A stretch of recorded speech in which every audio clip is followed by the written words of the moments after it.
Mingla was ya? Okay, Minglava. CIA Amine, a dinner ma down you tire a bango tibiazation. Okay, Junoya Namiara, take a rasia Sony to sign up your pare. Let's see Junoya Tawangara, then or the Mamuno Samia Tanaye, Town Campipare.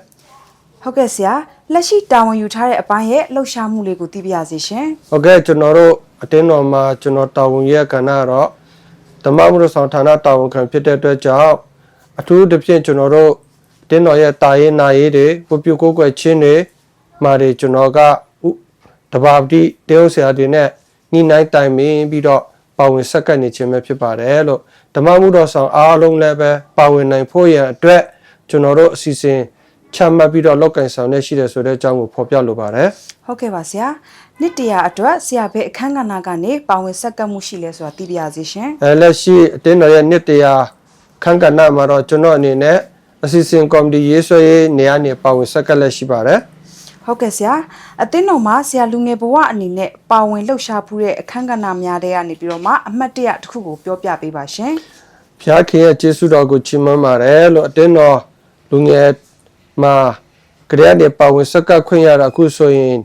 တင်းတော်မှာကျွန်တော်ပါဝင်ခွင့်ရခဲ့တာနှစ်ပေါင်း29နှစ်ထဲမှာရောက်ရှိလာပြီဖြစ်ပါတယ်ဒီကာလတော်တွင်းမှာ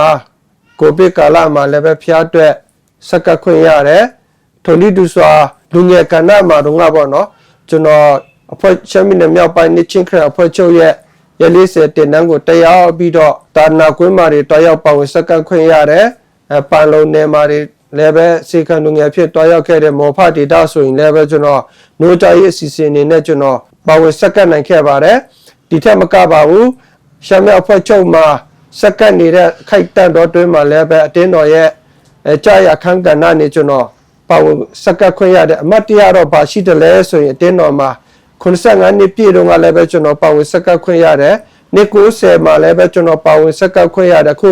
နှစ်100မှာပါဝင်စက္ကပ်ခွင့်ရတာတကယ်ပဲဖျားခင်ရဲ့ကျေးဇူးတော်တက်တက်ဖြစ်ပါတယ်ဒီကာလတော်တွင်းမှာကျွန်တော်ဘယ်တော့မှမမေ့နိုင်တဲ့အဖြစ်အပျက်လေးတစ်ခုကဘာလဲဆိုရင်ကိုဗစ်ကာလတုန်းကခေါ်တော်မူခြင်းခံရတဲ့ညီမငယ်လေးတယောက်ကိုတော်တော်ကြိုတဲ့အခါမှာကျွန်တော်ရဲ့လက်ရှိတရုတ်ဆရာဖြစ်တဲ့ဆရာတော်ရှိုင်းနာနဲ့အဲ့လူတယောက်ကိုကျွန်တော်တို့2ယောက်ပဲတကြိုပြီးတော့တွင်းထဲမှာကျွန်တော်တို့2ယောက်ပဲမြေကြီးနဲ့မြုပ်ခဲ့ရတာပေါ့နော်ဒါတကယ်အမတ်တရားဖြစ်တယ်ဆိုတဲ့အကြောင်းကိုလည်းပဲဖော်ပြလိုပါတယ်ဟုတ်ကဲ့ကျေးဇူးတင်ပါတယ်ဆရာဆရာအနေနဲ့နှစ်တရာအတွက်အမှတ်တရစကားလေးကိုဖော်ပြပေးလို့ရမလားရှင်ဟုတ်ကဲ့ဒီနှစ်တရာဟာကျွန်တော်တို့အတွက်တကယ်ကိုပဲထူးခြားတဲ့နှစ်တရာဖြစ်ပါတယ်တစ်သက်မှာတစ်ချိန်ပဲကျွန်တော်ပါဝင်ဆက်ကပ်ရမည်ဖြစ်တဲ့အတွက်ကြောင့်ဖျားအတွက်ပူတာတာကျွန်တော်တို့ဆက်ကပ်တုံးတော်ခံကြမယ်ဆိုတဲ့အကြောင်းကိုတော့ကျွန်တော်ဒီစကားလေးနဲ့ဖော်ပြလိုပါတယ်လို့ဟုတ်ကဲ့ဆရာခုလိုဖြေကြားပေးတဲ့အတွက်ကျေးဇူးတင်ပါတယ်ဆရာဟုတ်ကဲ့ကျေးဇူးအများကြီးတင်ပါတယ်